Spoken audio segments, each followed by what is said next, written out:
Hey YouTube, what is up everyone? It's Sparky Marky Mark here, and I'm here to do another video reviewing unboxing for a certain item that we got 2 years ago. But before we get to this particular item, I'm gonna do a little bit around going back to the late 80s, of course. And it's for this piece for the Casio Trigraph TGW10, of course 10.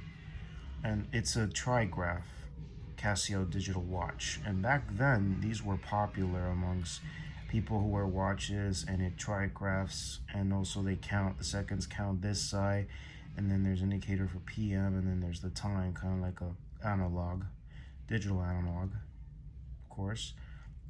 It had dual time, 100 meters in depth. I mean, it was a pretty good piece at its time, of course. But nowadays, these are very rare to come by, and some of them are like pre-owned, and you would have to pay, of course, big bucks for that, or you have to find replacement parts. And of course, there's a version of this one right here, but in alarm chrono, of course, and it's Trigraph. Then, of course, go to 1990. It was in production between late 80s and onto the early 90s until you have the DW5900 models. Of course, you have to but all in all, this was, of course, 1992. Could have been 1990 in Japan. You have the very first G-Shock with Trigraph in it. So it's the second Casio watch, but this is the first G-Shock to have this. And next you have of course, it became popular amongst watches, including collectors, and they're very rare nowadays, including involving with other collaborations at its time. If I scroll it back just a sec.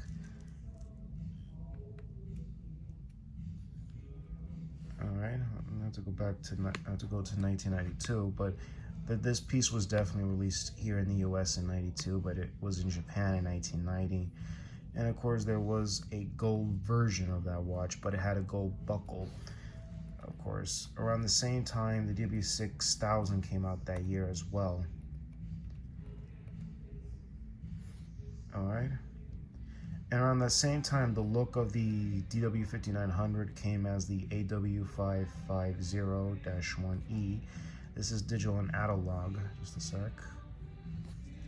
Of course. I mean, if you look carefully, the body and the width, the body, the look definitely screams that it is related with the 5900s.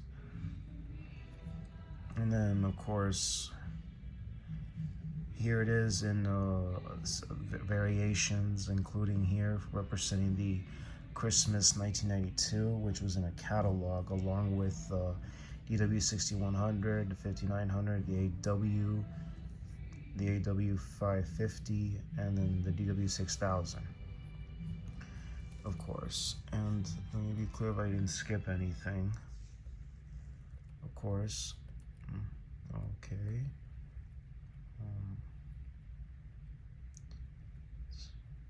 Okay, here we go.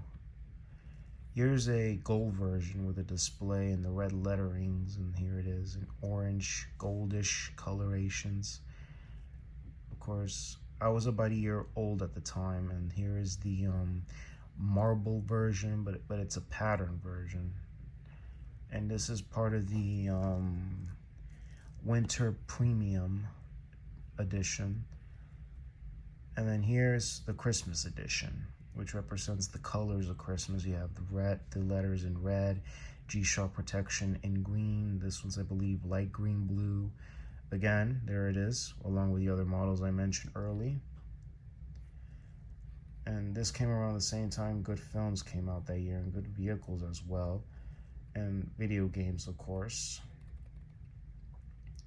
Just to be clear, I'm not skipping any parts of the 5900s, including some of them representing the World Cup, like related with this piece, of course. And again, this one is the winter premium G-Shock, of course, but this was released in around November of 1993. And And here we go, there's more. The 5950, part of the winter premium, but it's definitely a snowy color, but it's blue. If I can zoom in for you fans out there. Heck, little zoom. There it is.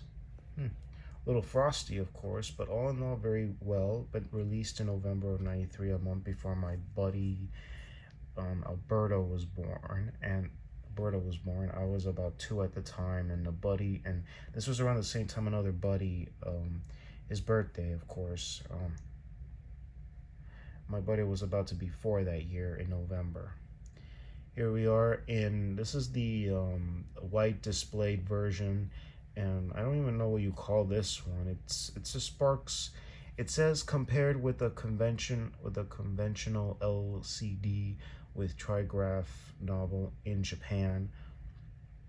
Well, this is part of this is the white pattern series, of course. Take a look carefully. Very good. And more to come. I mean, this was part of, again, 1993. Now we're heading for 1994, and that year G-Shock got big, of course. Even at the time of the dolphin and whales and the whole thing surrounding that time era, including Rastafarians and sports, of course. And of course, that piece, the DW5900, will be featured in films, like somewhere in the Stargate film, of course, and also worn by Martin Lawrence in the 1995 hit film Bad Boys, starring Will Smith. Martin Lawrence is wearing that particular watch in that movie, no lie. But by the time electroluminescent backlight started taking over the airwaves, people were disposing the 5900. Most people kept it in their collection after so many years. Nowadays, brand new will cost you big bucks, somewhere in the hundreds range, not in the $100 range, somewhere in the $300 range or something like that. That was until the DW6600 took over the airwaves with the electroluminescent backlight. And then, of course, you have a second G-Shock with trigraphs, and it's the DW6900. But the 6600, from a distance, you could tell they're the same with a banded bezel. And that one was different looking, but they had the same bezel. And of course, the 304 strap. And then, of course, this particular one, the nowadays of the 6900s, that came in a plastic buckle. And then, of course, since then, we'll be getting a lot of these, of course, over the years. And then flash forward to 2018. At the time, during the G-Shock's 30th anniversary, we got it back, of course. What we got back in 2018, exactly. Of course, and we have it in a variations, of course, and also released it in a holiday color that we got last year as well, of course. But again, that was 2019. This particular one that I'm about to show you is 2018, of course. And it is throwing us back to the original DW5900. And this time it will have EL backlight, of course.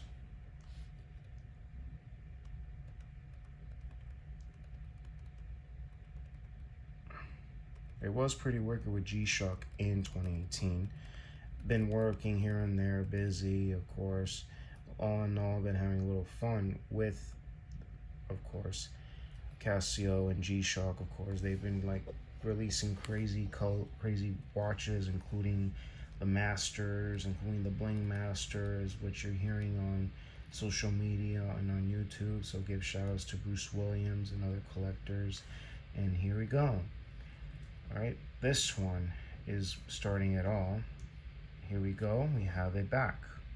This time, it has EL backlight, but the same details around here is showing us that they kept true to the original from almost, right now, as of 2018, it would be about 26 years ago. But right now, it still keep going after 26 years, after 8 years to be exact, if I'm not correctly. Yeah, 28 years. And then, of course, this came out when? In November 16th. Yep, these two came out in 2018 in November. And you can tell this is an all blacked out version. This is part of the Blackout series with negative display, and of course some people like negative display, some people don't, but all in all this is great. Really, an all blacked out version of this watch. Wicked, yo. Huh.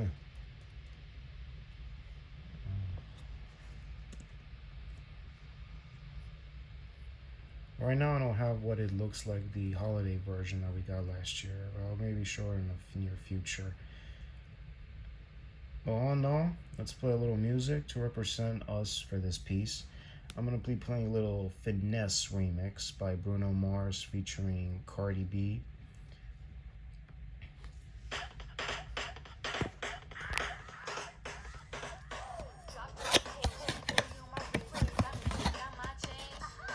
Module 3465.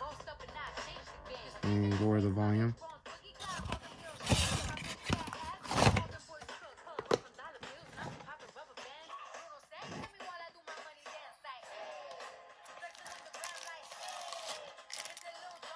Now, what's in here, yo?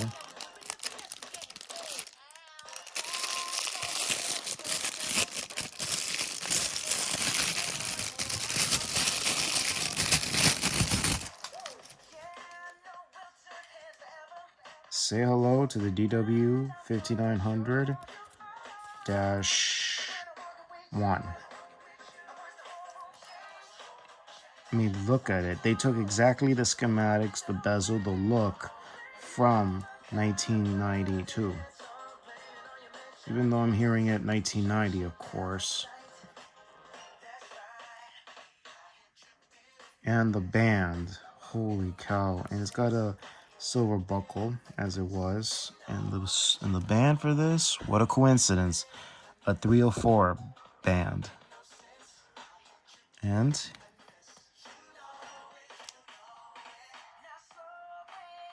3465. Really, the structure. And way to go to celebrate the anniversary, showing us with a bang on this one. Really. Let me try to do a little test screen. That won't hurt. Oops. Sorry. I had to do it together. Like in this angle.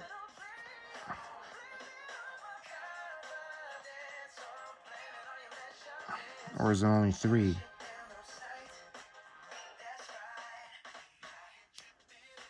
There it is. That's a test screen. Go back to the home screen, and here we go.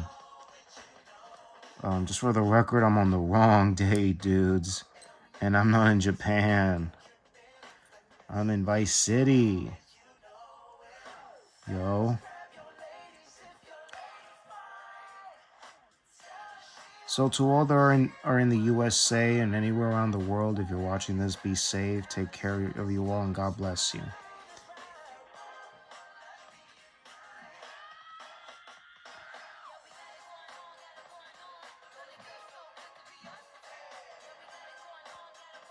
All right. Be safe and God bless you all. Now, for this one, let me show you the specs for this watch. This is the home time stopwatch. My personal favorite, the timer, of course. The original ones, I think they did have timers, or they did not have timers on them. Perhaps they did. We gotta rewatch the video, but man, this is crazy piece. Oh, I went quickly. Huh. Okay, then you have your alarms. Alarms. 1, 2, 3, 4. You got your snooze. And then you got signal. Then back to alarm 1. Then you're back here. And of course, I just showed you the EL backlight, but let me show you again. You just heard a high pitch frequency, a little bit of zzz, again, like that. But all in all,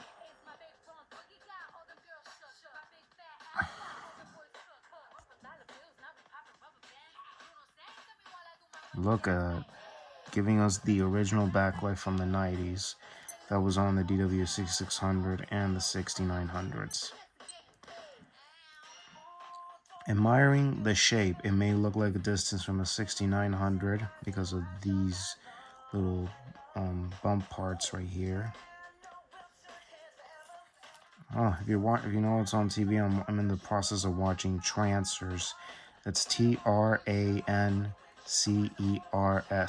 which stars Tim Thomerson, and it's a low-budget movie from the company Full Moon. And all in all, I don't know what these represent. I mean, they were in the originals. I don't know what these are anyway, but they look great. Heck, little bit on the wrist shot on the Sparky wrist. Heck, it won't hurt. Depends how big is your wrist. Exactly.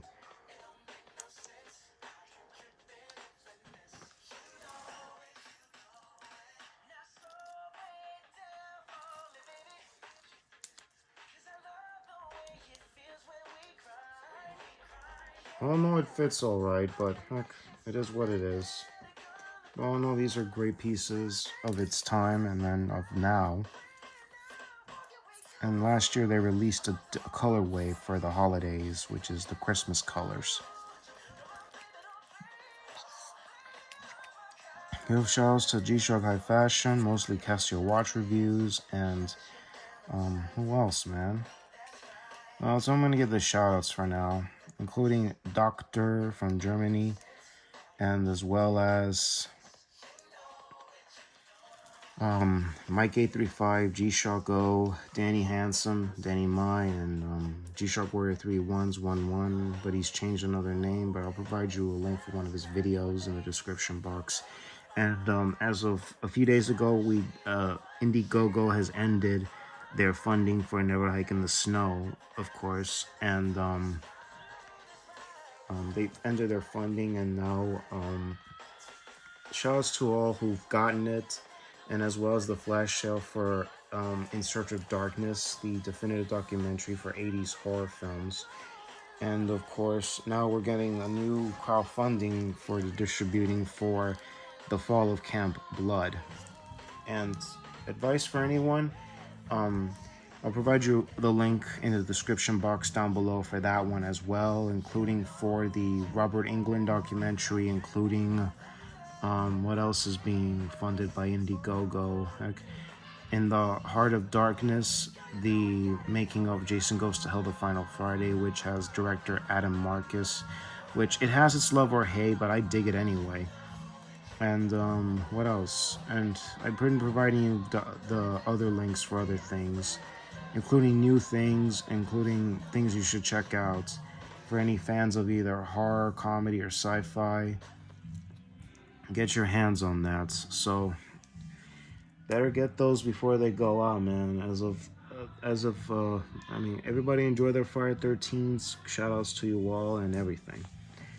So I'm gonna be done doing this video. Maybe I'll come back later tonight or tomorrow or another week to do another video or a movie review, of course. So anyway, be safe out there. God bless you, and subscribe to my channel. Links will be right below. Click that bell button to be notified of my newest uploads and updates and stuff.